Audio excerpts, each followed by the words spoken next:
জয় শ্রীকৃষ্ণ চৈতন্য। রাধে রাধে বন্ধুগণ, আপনি কি কখনো ভেবে দেখেছেন কেন একজন মানুষ জন্ম থেকেই ধনী আর আরেকজন অসহায়?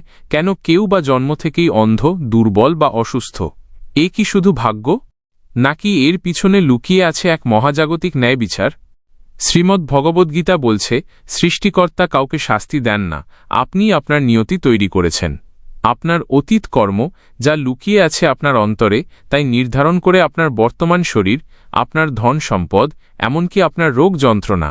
আজকের এই আলোচনা আপনার জীবনের সবথেকে বড় প্রশ্নটির উত্তর দেবে। আমাদের এই বর্তমান শরীর ও পরিস্থিতি কেন হল, তার গভীর শাস্ত্রীয় কারণ জানতে ভিডিওটি শেষ পর্যন্ত দেখুন।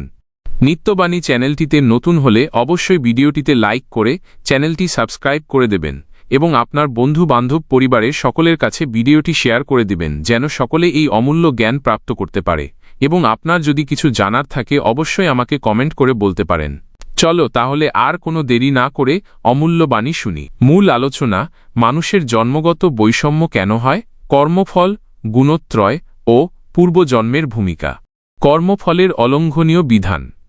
আমার প্রিয় বন্ধুগণ, এই পৃথিবীতে আমরা যখন ভিন্ন ভিন্ন মানুষকে দেখি, কেউ কোটিপতি, কেউ বা পথের ভিখারি, কেউ সুস্থ সবল, আবার কেউ জন্মগতভাবে দুর্বল বা প্রতিবন্ধী, তখন আমাদের মনে প্রশ্ন জাগে, কেন এই বৈষম্য? কেন একজন মানুষ জন্ম থেকেই এত দুঃখ পাচ্ছে? এর উত্তর লুকিয়ে আছে সনাতন ধর্মের মূল ভিত্তি, কর্মফল এবং পুনর্জন্ম এর গভীরে। শ্রীকৃষ্ণ শ্রীমদ্ ভগবদ্গীতায় স্পষ্টভাবে বলেছেন, ন মে পার্থাস্তি কর্তব্যং ত্রিষু লোকেষু কিঞ্চন নান বাপ্তম বাপ্তব্যং বর্ত এব চ কর্মণি। অর্থাৎ, হে পার্থ, এই ত্রিলোকে আমার কোনো কর্তব্য নেই, কোনো অপ্রাপ্ত বস্তু নেই যা আমাকে পেতে হবে, তবুও আমি কর্মে প্রবৃত্ত থাকি।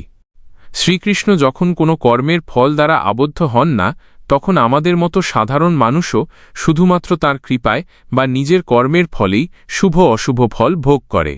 আমাদের বর্তমান জন্ম, আমাদের শরীর, পরিবার এবং পরিস্থিতি সবকিছুই হল পূর্বজন্মের কর্মের, অর্থাৎ প্রারব্ধ কর্মের ফল। কর্মের তিনটি প্রকারভেদ ও শরীরের অবস্থা।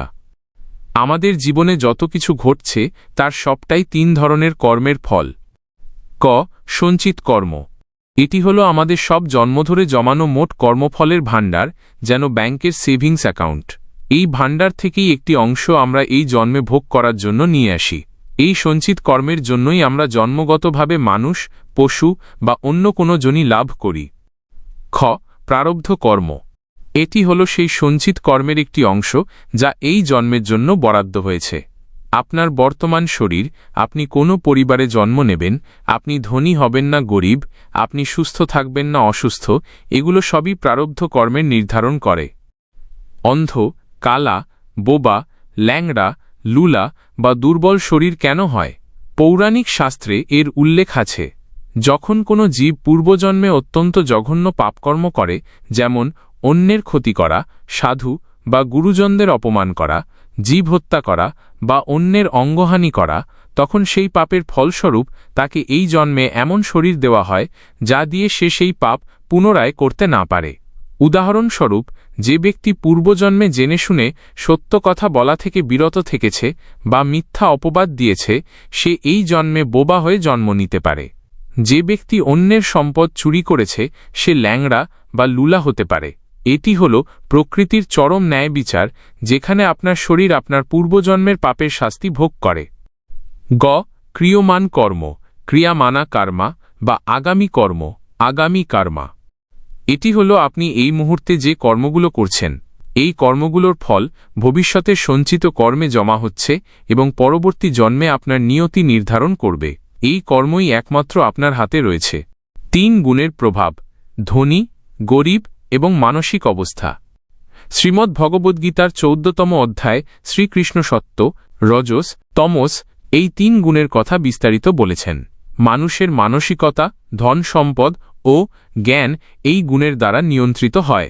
গুণের প্রকার, বৈশিষ্ট্য: জন্ম ও পরিণাম। সত্ত্বগুণ, সাত্ত্বা, জ্ঞান, শান্তি, ধার্মিকতা, সন্তুষ্টি।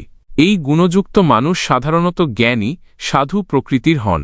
এই কর্মের ফলে তারা ভবিষ্যতে উত্তম জন্ম, জ্ঞান ও মানসিক শান্তি লাভ করেন। এরা ধার্মিক ও জ্ঞানবান হন। রজগুণ, রাজাস। আসক্তি, কামনা, লোভ, প্রবল কর্মচঞ্চলতা এই গুণের প্রভাবে মানুষ প্রচুর ধন সম্পদ অর্জন করেন, বড়লোক হন। কিন্তু সেই ধন সম্পদে তীব্র আসক্তি থাকায় তারা সারা জীবন দুশ্চিন্তা ও কর্মব্যস্ততার মধ্যে থাকেন।